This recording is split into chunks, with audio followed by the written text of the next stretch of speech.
mañana con 10 minutos. Estoy segura de que el senador de Renovación Nacional, Francisco Chaguán, aquí con nosotros en el mesón, va a querer comenzar con alguna reflexión respecto de lo que plantea Fernando, dado su rol de legislador. Bienvenido, senador. Muchas gracias. Primero saludar a Fernando y Carol y compartir.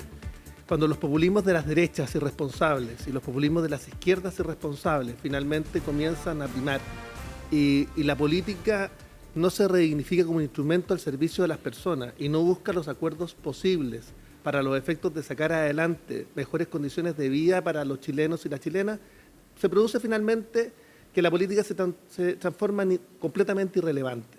Y ese yo diría que el problema que hoy día está afectando fundamentalmente la crisis de confianza. Chile es uno de los países que tiene mayores niveles de desconfianza interpersonal. Solo el 12,6% de los chilenos confiaban en su vecino antes de la crisis del 2019. Luego hay una desconfianza institucional muy dramática que golpea fundamentalmente a todas las instituciones de la República, pero también hay un hecho complejo que dice relación con la imposibilidad del acuerdo, del diálogo, para lograr sacar adelante las reformas estructurales. Y ahí poner sobre la mesa algunas reformas que no están ni siquiera en la agenda del gobierno, como la reforma a la salud, como nosotros la hemos tratado de instalar desde la Comisión de Salud para poder avanzar en un plan garantizado universal que sea espejo tanto para los afiliados de FONASA y SAPRE con un mecanismo de compensación de riesgo, donde los 5 miembros de la Comisión de Salud estamos de acuerdo en cómo hay que avanzar, donde convocamos a 3 comisiones técnicas con los exministros de los gobiernos democráticos del 90 en adelante de salud, y donde están todos de acuerdo en los pilares y donde el gobierno finalmente ausente. La reforma previsional, que obliga efectivamente a buscar la reforma posible, y no maximizar efectivamente las posiciones o entender que acá estamos frente a trincheras puramente ideológicas o los temas que hacen relación con las reformas en seguridad. Yo diría que los 3 temas, más gruesos, efectivamente pudieran tener las posibilidades de salir adelante en la medida que entendamos que las soluciones posibles y los acuerdos posibles van a ser distintos de lo original, de todas absolutamente, maneras. Claro. Obvio. Senador, hablemos precisamente de la negociación previsional. Se votan las indicaciones del gobierno el lunes en la Comisión de Trabajo y nos quedan 2 semanas para que se cumpla el pacto político de votar la reforma. Y según el Mercurio se ha restablecido el diálogo y se aparece una fórmula posible en que 4,5 puntos de la cotización irían a la cuenta individual y un 1,5 a este préstamo reembolsable, y el tema del bono tabla o la compensación de las mujeres iría como en este seguro de invalidez fortalecido.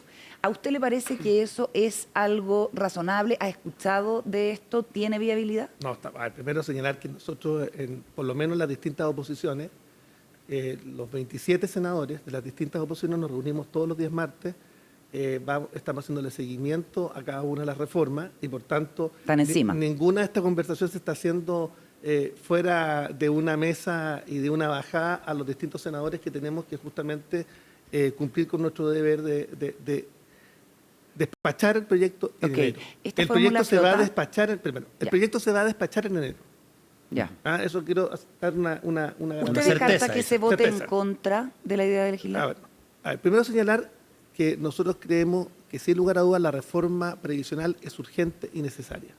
Y es urgente y necesaria pensando que tenemos que empatizar con aquellos chilenos que no alcanzan a llegar a final de mes, con aquellos chilenos pensionados que efectivamente sufren todos los meses. Disculpe que lo interrumpa y que lo apure, es que el diagnóstico está súper compartido, es para aprovechar el tiempo. Es que tengo que transmitirlo porque pareciera por parte de los populismos responsables de las derechas y los populismos irresponsables de las izquierdas que esto es una lucha desde el punto de vista de cómo defender determinadas posiciones ideológicas. Vamos al punto. Y ahora voy al punto.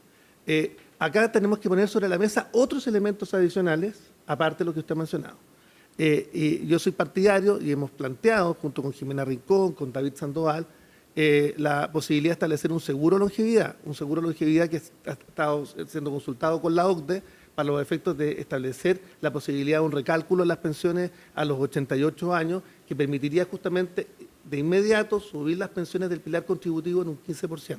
Otro elemento que no está en la discusión pública dice relación con la renuncia voluntaria a la edad de jubilar. Vale decir, no estamos cambiando la edad de jubilar de los 60 para las mujeres ni los 65 para los hombres. Lo que estamos señalando es que legislaciones como la alemana han señalado, por ejemplo, que aquellos que renuncian voluntariamente a la edad de jubilar les permitiría claramente mejorar justamente la pensión del pilar contributivo con un 0,8 adicional, con libre disponibilidad de... Esas son las ideas que ustedes proponen. Que hemos propuesto, que están sobre la mesa, y están sobre la mesa. Por eso quiero señalar que hay una discusión sobre temas que despachó la comisión técnica, en la cual nosotros podemos señalar que ya una gran parte de esos elementos que estaban en la comisión técnica, yo diría que están acordados, y que los temas de fondo dicen relación con la propiedad de los fondos previsionales. Nosotros vamos a defender la propiedad de los fondos previsionales, sí. Y esta para figura eso, del 4.5 y 1.5 a un préstamo. Es que ese es el punto, porque eso es señalar que ciertamente esos fondos le pertenecen a los trabajadores chilenos. Claro, porque serían devueltos a su... Así es. Entonces, es que esto es muy importante aclararlo. Entonces, nosotros vamos a defender la propiedad de los fondos de los trabajadores chilenos. Lo que ocurre es que... A cambio, si el gobierno está abierto a esa fórmula, porque en el fondo es una derrota para el gobierno, al final los 6 puntos terminarían... Es que, Carola, bueno, en realidad no lo voy a calificar, porque si no, caemos lo mismo. Sí, es verdad. Esto no es una derrota para nadie. Tiene razón. Puede Esto ser es un cómo acuerdo, logramos generar un acuerdo para que le vaya bien a Chile y los pensionados. El gobierno, por su parte, va a decir, ok, eso puede ser siempre y cuando la industria de las AFP se separe o haya una licitación de stock. ¿Estaría disponible la derecha para eso? Mire, lo que quiero señalar es que la comisión técnica ha señalado que, sin lugar a dudas, esa no es una buena receta para mejorar la rentabilidad de los fondos previsionales. ¿La licitación de stock o la separación? No, la separación. La licitación de stock es una cuestión que es debatible, que está sobre la mesa y que podemos conversar. Pero una cosa distinta es la separación de la industria. ¿Ustedes ahora, nosotros somos partidarios de... sigan exactamente iguales las AFP? No, nosotros somos partidarios de primero establecer mucho más competencia. Vale decir, que más las cooperativas pueden entrar a la administración de fondos de pensiones, que pueden entrar también la banca, para los efectos de establecer mayor competencia, que las comisiones de las administradoras de fondos de pensiones sean contingentes al aumento de los fondos de los trabajadores. Somos partidarios de cambios muy contundentes. Entonces... ¿Y qué hay de la información sobre lo que se hace con los fondos de pensiones? Bueno, por supuesto. O sea, tiene que haber total transparencia respecto de los fondos, la inversión. Además, somos partidarios de que se incorpore un fondo adicional, un fondo F. O sea, hay una serie de temáticas en las que se han estado conversando, que han sido parte de las propuestas. Cuando fui presidente de Renovación Nacional, las planteamos en un momento al gobierno y creemos, sin lugar a dudas, que acá lo que hay que buscar es una buena reforma, para nosotros, que defienda los fondos de los trabajadores chilenos, y creemos que una fórmula de un préstamo sí Perfecto. cumple con esa función. Estamos conversando con el senador Francisco Chaguán. ¿Qué le parece esta reflexión que hace Luciano Cruzcoque en medio del debate de que si se aprueba el aumento de la PGU, el primer pago va a coincidir con el periodo electoral y que en ese sentido habría que diferirlo, o sea, dejar para después el aumento de la PGU? Hay que pensar en los pensionados y particularmente en los pensionados del Pilar Solidario, más que finalmente si alguien está buscando una coincidencia con alguna fecha en particular. O sea, no está de acuerdo con la postura de Cruzcoque. No, y lo mismo va a ocurrir, con el pago de la deuda histórica. La deuda histórica está planificada, el primer pago en octubre y el segundo pago en enero. Entonces, alguien podría decir, sí, coincide con eventualmente una primera vuelta presidencial y eventualmente la víspera de una segunda. Es bastante más acotado que la pensión garantizada universal, en todo caso. Pero usted está... más de 90.000 profesores que han esperado durante largo tiempo el pago de la deuda histórica, que yo apoyo y he apoyado siempre. Incluso fuimos a la Comisión Interamericana de Derechos Humanos y hemos apoyado las demandas. Sí, contra tu sector. Así, siempre. Ya, en contra de lo que propone Luciano Cruzcoque entonces de yo creo que diferir el pago. Más que finalmente estar pensando y hacer cálculos electorales, acá hay que pensar en cómo logramos mejorar el pilar contributivo y el pilar solidario. Y para mejorar el pilar solidario hay que aumentar justamente la pensión garantizada universal, y eso implica necesariamente buscar la fórmula que nos posibilite justamente aquello. Si eso coincide con una elección parlamentaria y presidencial, bueno, ese no es un obstáculo. Obvio. Vamos a lo que está ocurriendo en la derecha con la candidatura de Evelyn Matei y un grupo de alcaldes de Renovación Nacional dijo que era importante no seguir perdiendo tiempo, que era necesario proclamar a Evelyn Matei, y ustedes tienen consejo este fin de semana Así es, donde esto el sábado. debiera zanjarse. ¿Usted es partidario de que se produzca esa proclamación y se deseche la idea de ir con un candidato a primaria? A ver, lo primero a señalar es que yo soy partidario de una primaria. Y soy partidario de una primaria.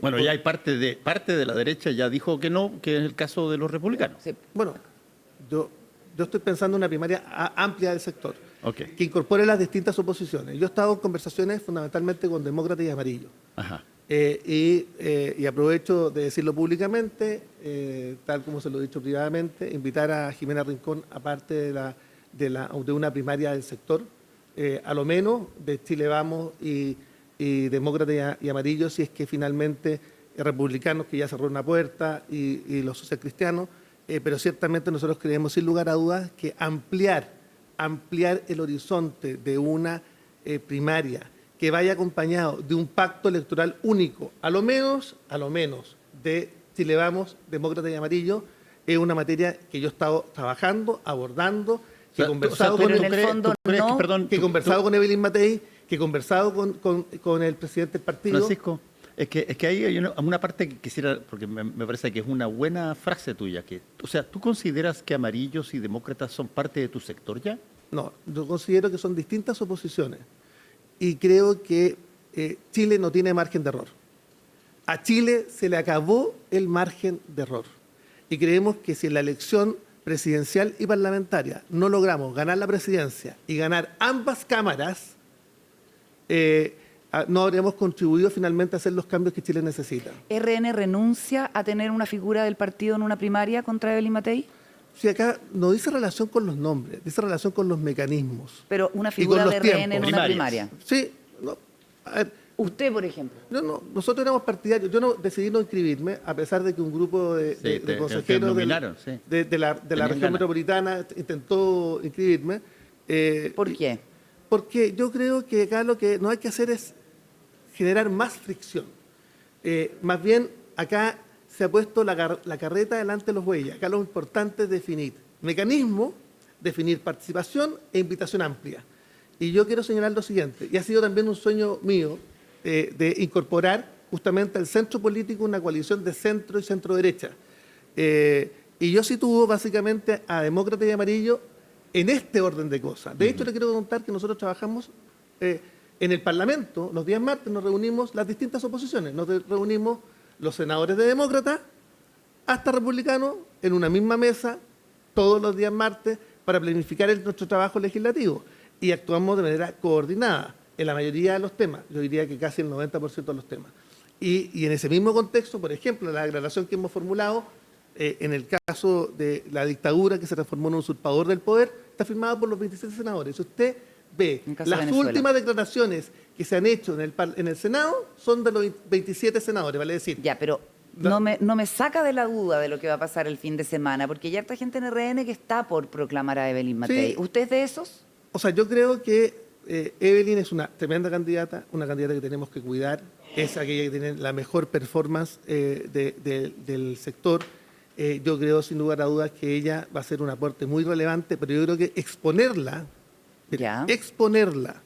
a una primaria de la izquierda o la centroizquierda, a una primaria de los socialcristianos que quieren hacer una primaria, y que nosotros compitamos sin una primaria, sin foco de atención pública, sin despliegue territorial. Usted dice, a la candidata le haría bien una primaria. Así es. ¿Con quiénes? ¿Rodolfo Carter? A mí me gustaría una primaria primero con Jimena Rincón. Ya. Y yo quiero señalarlo y hago nuevamente la invitación pública a Jimena. ¿Parece su candidata Jimena Rincón más que Evelyn Matei? No, Evelyn Matei, por supuesto, que es de mi sector, nos representa, pero ciertamente yo estoy señalando en lo que representa. Ok. Tal como lo que representó en su momento la coalición que logramos generar con el presidente Piñera, con Chile Primero, con los humanistas cristianos, porque daba efectivamente no solamente la percepción, sino que también generaba músculo. un músculo muy distinto con un Evelyn anclaje Matei. también Ahora, en el centro. Jimena Rincón, Rodolfo Carter.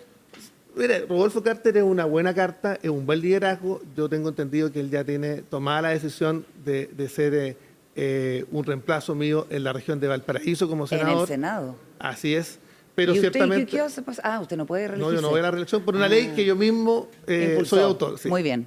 Entonces, Rodolfo Carter, Johannes Kaiser. Está siempre invitado Johannes Kaiser a ser parte de una primaria del sector. ¿Considera un error, como dijo Guillermo Ramírez, presidente de la UDI, que José Antonio Cast haya sido proclamado por su partido cerrando la posibilidad de una primaria? Absolutamente. Ya. Y yo quiero señalar que nuestro electorado ya no quiere más pelea. Nuestro electorado, quiero decirlo así con todo. Pelea interna. Pelea interna. Mira, la fagocitosis de la derecha, de la centro derecha, que es un ejército que mata a sus propios soldados. Mira, entonces acá lo que se requiere es lograr finalmente que acá haya convergencia. Pero te quiero decir lo siguiente, el electorado de nuestro sector va a castigar a aquellos que no privilegian la unidad y a aquellos que privilegian los proyectos personales. Y no me cabe la menor duda que la decisión que acaba de generar el Partido Republicano lo va a condenar a una caída sistemática en las encuestas de opinión y luego en las elecciones parlamentarias y presidenciales. Sí, pero yo tengo la impresión de que Republicanos aquí tomó una decisión que hasta cierto punto puede parecer perfectamente lógica, que es, mira, no creo que tengamos los votos para esta elección, pero sí podemos ir construyendo para el futuro y por lo tanto posicionémonos como individuales. Fernando, Yo creo que ese es el pensamiento. Fernando, ¿qué debería hacer frente a un Chile que ya no tiene punto de inflexión? A un Chile que se le acabó el margen de error. La generosidad. Hay que pensar en Chile, no en un partido en particular o a un interés en particular. Y acá yo creo que la decisión de Republicano obedece a un interés particular, a una proyección partidaria y no un interés por Chile. Y yo quiero señalar que los electores van a castigar duramente la decisión de los Senador, republicanos. en medio de lo que está pasando en Venezuela, ¿usted cree que el presidente Boric debiera reconocer a Edmundo González como el legítimo Absolutamente, presidente? es un tema que he conversado con el presidente, ¿Ya? que he conversado con el canciller. De hecho, ayer me tocó a mí informar sobre el secuestro de María Corina Machado, porque yo conozco a María Corina hace 10 años, tengo una relación muy estrecha con ella, su círculo cercano. ¿Habló con ella después de este episodio? No, ¿Ya? no, hablé con su círculo cercano. Quiero decirle que me tocó informar a la subsecretaria de Relaciones Exteriores, me fui a la Cancillería y además los senadores de las distintas oposiciones, los 27, estamos pidiendo 3 cosas al gobierno.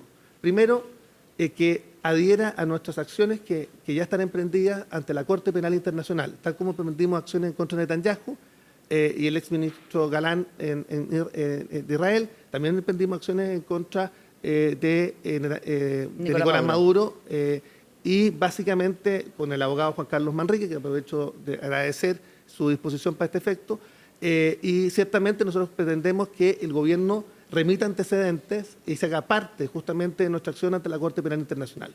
También inicia acciones ante la Corte Interamericana de Derechos Humanos.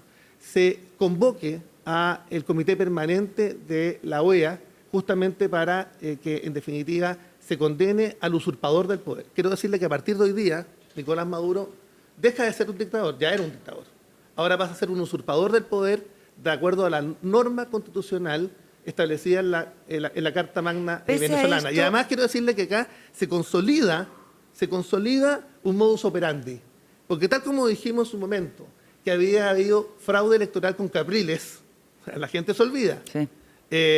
Y que en definitiva hoy día se consolida un modus operandi de la dictadura y el usurpador del poder y esperamos llevarlo a la justicia penal internacional. Claudio Grossman, hace poco menos de 3 semanas, renunció justamente a su carácter de asesor del fiscal Khan, el fiscal de la Corte Penal Internacional, sí, justamente porque esperaba acciones más concretas respecto de Nicolás Maduro. El gobierno de Chile, sin embargo, ha dicho que desde el punto de vista de la política exterior es mejor abstenerse de reconocer ganadores de elecciones, sobre todo cuando han sido elecciones cuestionadas. Son declaraciones del canciller Van Claveren.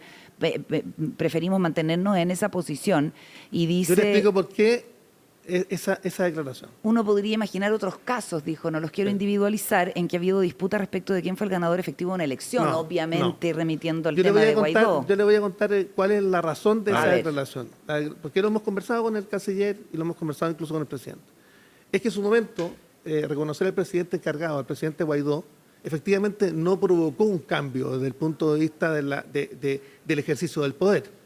Y ciertamente hoy día la situación es distinta, porque creemos que lo que ha ocurrido ahora es que Maduro, el dictador, cruzó el Rubicón. Y cuando cruza el Rubicón, lo que hace finalmente es transformarse en un usurpador del poder. Y ciertamente muy distinta a la figura del presidente encargado. Hoy día, ciertamente, acá se requiere necesariamente lograr sacar adelante un reconocimiento a Edmundo González como presidente electo, porque fue la voluntad popular. Además, quiero contarle que nosotros hemos sido testigos de todo el proceso. A mí me tocó estar en Venezuela, me tocó estar con el Foro Penal venezolano, escuchando las torturas, escuchando los testimonios de tortura, los testimonios de desapariciones. Me tocó también estar con la Asociación Nacional de la Prensa, el hostigamiento de la prensa. Me ha tocado estar con los gremios, con toda la oposición. Quiero contarle que la oposición es tan amplia que va desde el partido Bandera Roja, que es un partido marxista-leninista, hasta los partidos liberales y conservadores. O sea, el espectro de la oposición es tan amplio, Francisco, que hace necesario efectivamente dar un paso adelante. Y el paso adelante es reconocimiento del Edmundo González, y eso es lo que le pedimos al presidente, hacerse cargo fundamentalmente de remitir antecedentes a la Corte Penal Internacional y a la Corte Interamericana de Derechos Humanos, en el Grupo de Lima, sacar una aclaración conjunta a los países del continente condenando la dictadura y convocar al Comité Permanente de la Organización de Estados Americanos justamente para aquello. déjeme terminar preguntándole por la controversia que involucra a su colega, la senadora Isabel Allende, por la fallida venta de la casa, que es algo que en un momento republicanos que quiere llevar al Tribunal Constitucional. Chile Vamos como que se tienta, pero luego desiste. ¿Qué cree usted que debiera pasar con esta cuestión sobre la que hay interpretaciones, pero que expone a la senadora Allende eventualmente una salida inmediata del cargo? Y también, ¿qué pasa con la ministra de Defensa, Maya Fernández? Más allá de que la ministra de Bienes Nacionales salió. Mire, acá nadie está por sobre la ley, y acá yo espero que finalmente esto desencadene finalmente en poder determinar efectivamente las responsabilidades que hubo, reconocer además que hay texto expreso constitucional. Yo creo que más allá de la buena fe o mala fe, acá finalmente esto debe desencadenar en un proceso, y la decisión que tomaron los diputados es una decisión autónoma, y nosotros somos respetuosos de esas decisiones. Ya, y lo último, ¿actuó en desacato al fallo del tribunal el gobierno en el caso Dominga? A ver, yo soy miembro también de la Comisión de Medio Ambiente, y yo creo que acá, sin lugar a duda, creemos que había una decisión más bien política. Quiero decirles que nosotros vamos a despachar el próximo martes la modificación a la ley 19.300. Y estamos eliminando el Comité de Ministros. Que es algo que apoya el gobierno. Y estamos eliminando el Comité de Ministros justamente porque creemos que las decisiones técnicas no pueden estar supeditadas a criterios políticos. Ya, pero hubo desacato, ¿no? Que es lo que plantean algunos a su juicio. Más que desacato, lo que hubo realmente es una contradicción vital en el discurso.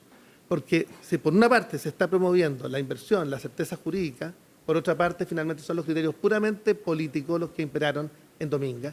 Y acá nosotros somos partidarios de un desarrollo sostenible, pero todos los elementos técnicos avalaban justamente el proyecto, y creemos que se ha adoptado un error y que se genera más incertidumbre respecto a la inversión extranjera en nuestro país o de las inversiones, y se ha ido consolidando. Muy bien. Por ejemplo, que las family office en el país están más de un 66% concentrándose fundamentalmente en inversión fuera del país. Vale decir, el influjo que hubo de capitales, de la salida de capitales a partir del año 2019, no ha podido revertirse, ni siquiera con la norma que permitía el reintegro de capitales al país, donde hubo una expectativa completamente distinta a la que planteaba el ministro Francisco Chaguán, muchas gracias por haber estado con nosotros. No dejemos de hablar de gas. Lo único que les pido, en el día Lo mencionaste tú ahora, que cuando dijiste que se había tomado una decisión parlamentaria, todavía...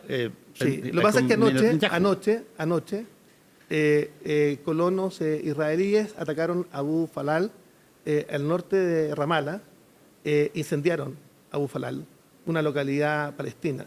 Estamos hablando de que no estamos hablando de Gaza, ahora estamos hablando de Cisjordania, y estamos hablando del norte de Ramallah.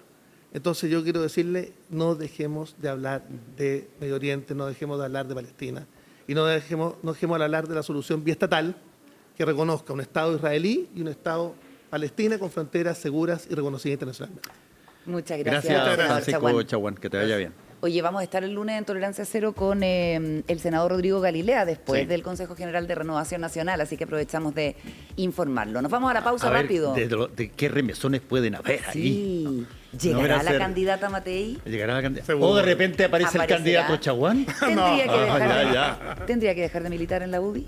Evelyn Matei, ¿sería un gesto? Yo creo que sería un tremendo gesto Excelente, que ya. Evelyn Matei renunciara a la UDI y finalmente fuera la candidata de toda De la unidad. coalición. Ok, Muchas muchas gracias, gracias. Francisco. Pausa, Que te ya vaya viene la agenda bien. económica. Hacemos una pausa y volvemos.